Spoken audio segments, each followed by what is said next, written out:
Hello everyone, you're now with me, Ruben Gomez, for TVS News at 5. Let's moving on to the news. Sarawak's position to move forward in terms of economy is better than other states in Malaysia. The land of hornbills has the greatest growth potential that is in line with the national aspirations and objectives towards 2030.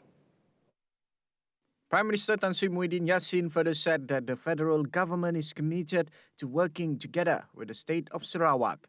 He was impressed with the direction in which the state was taking in terms of being fully developed within 10 years' time in line with the national vision. Empowering the public sector is an important agenda that is often stressed in the Perikatan National Government. This enables messages and assistance to be channeled effectively to the affected target groups. Prime Minister Tan Sri Muhyiddin Yassin said the focus should be on efforts to reduce bureaucratic constraints in order to help all levels of society. Muhyiddin added the government had also set up the Digital Economy and Industrial Revolution 4.0 Council.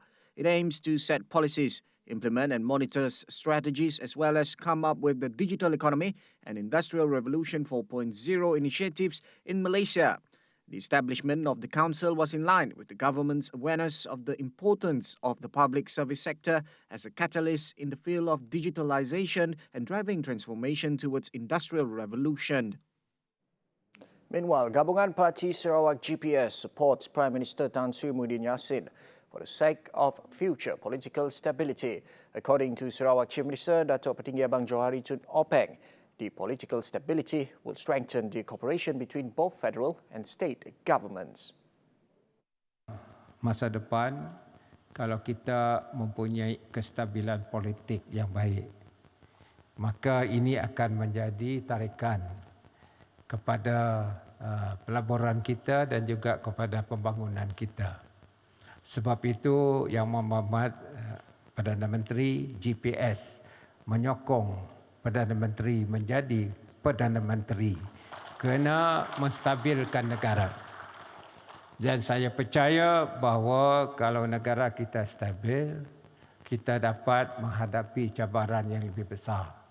Hari ini pun apabila COVID-19, you have really steer how to tackle COVID-19 problem. Tahniah Yang Berhormat Perdana Menteri. He said this at a special meeting for federal and state civil servants with the Prime Minister in Kuching on Thursday. Abang Johari added that both governments have a close relationship, including the state and federal civil service. GPS, led by Abang Johari and 4 local parties that formed the state government, are in alliance with the Perikatan Nasional PN Coalition, chaired by Muhyiddin Yassin, which forms the federal government. Aside from Parti Pusaka Bumi Putra Bersatu, there are several coalitions in GPS formed on June 2018, namely the Sarawak United People's Party SUPP, Parti Rakyat Sarawak PRS, and the Progressive Democratic Party PDP. Although still affected by the impact of the COVID-19 pandemic, Istana Budaya, an agency under the Ministry of Tourism, Arts and Culture, MOTEC, will host 24 selected performances this April. The performances under the 2021 Istana Budaya New Norms program are hoped to be able to boost the country's stage performance activities. Saya amat gembira dan yakin bahawa Istana Budaya telah bersedia sepenuhnya untuk menerima peminat seni dan pengunjung ke panggung kebanggaan negara ini. Sesungguhnya perancaran program ini dapat membuktikan kesediaan pihak Istana Budaya untuk melaksanakan program sepanjang tahun 2021. The 24 productions that were chosen for the program include Tirta Bangsawan Raja Bersiong, Festival Gamelan Gema Gangsa, Konsert Tanah Airku bersama Orkestra Simfoni Kebangsaan, Wayang bersama Concert Orchestra Traditional Malaysia, Genius Seni Music 10th Anniversary Concert, and dance drama Bakawali. In addition to Istana Budaya's own production, several other programs organized by other production houses, including Concert 4GS, Concert Barisan Hadapan Datuk Jamal Abdillah, and the Civil Service Department's Sengkela Perak will also be staged. Throughout 2020, Istana Budaya recorded a total of 13,677 visitors with a revenue of 1.2 million ringgit, including ticket sales and venue rental. Currently, Istana Budaya is conducting artistic and technical preparation works for the program that is planned throughout 2021, with the hope that all performances will be staged as scheduled, either physically or virtually, depending on the COVID-19 situation. Hello there. The second phase of Sarawak's COVID-19 vaccination program will commence on April 19th. Sarawakians are therefore reminded to remain alert, abide by the SOP and live by the new norms until a minimum of 70% of Sarawakians are vaccinated. Datuk Dr. Sim Kui Hian urged Sarawakians not to be complacent in curbing the spread of the virus, which had claimed 108 lives in the state so far. He said no one is fully immune to the virus even after 2 doses of vaccination, as new variants keep on emerging. In a Facebook post, Sim said without vaccination, however, individuals will have more severe infections and higher risk of death.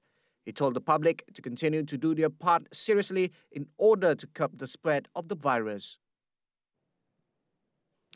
Those who have not registered with the National COVID-19 Immunization Program (NIP) can do so at community internet centres nationwide.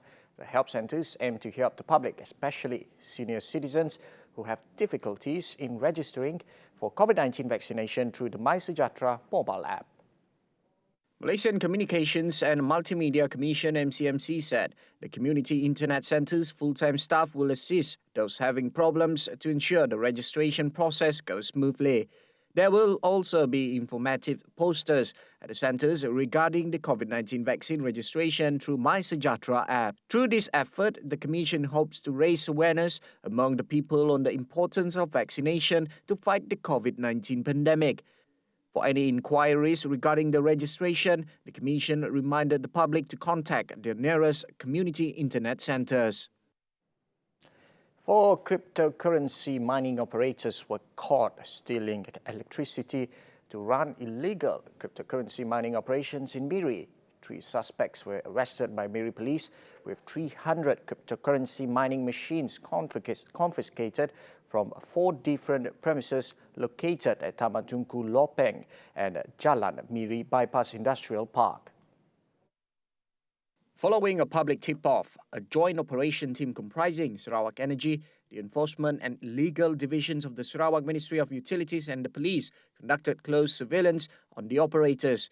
According to a statement by Sarawak Energy, the team then conducted a raid on the premises, discovering that they all stole electricity through illegal connections from the incoming mains wiring, which bypassed the meters and posed a safety hazard. The statement added that local readings taken on site showed operators should be paying between 75,000 ringgit to 80,000 ringgit a month instead of 200 ringgit, as crypto mining consumes a high amount of electricity to run 24 hours a day and to cool the machines. All tempered wiring were dismantled and seized as evidence of power theft, while the 3 detained suspects were charged in court for theft. The premise owners will also be called in to assist with investigation under Section 33(5) of the Electricity Ordinance. Earlier this year, 5 cryptocurrency mining operators in Miri were caught for power theft, and these cases are still under police investigation. Bank Simpanan Nasional is offering financial assistance of up to 50,000 ringgit with a profit rate of 3% for the financing period. Monthly installments will only start after the 6th month. Micro-entrepreneurs affected by the COVID-19 pandemic can begin applying for the strategic program to empower the people and economy Pemekasa Microcredit Scheme. Bank Simpanan Nasional will serve as the coordinating bank managing 300 million ringgit under the scheme. The bank spelled out the 5 options available through both Islamic and conventional financing schemes. Applicants must own, control and operate at least 51% of the businesses that need the funds. The types of businesses eligible are those in the retail and wholesale, manufacturing and services sectors. Well, that concludes the news at 5. Remember, 11:30 p.m. for the Nightline with Cheryl Shaminato. Ruben Gomez, anytime, anywhere.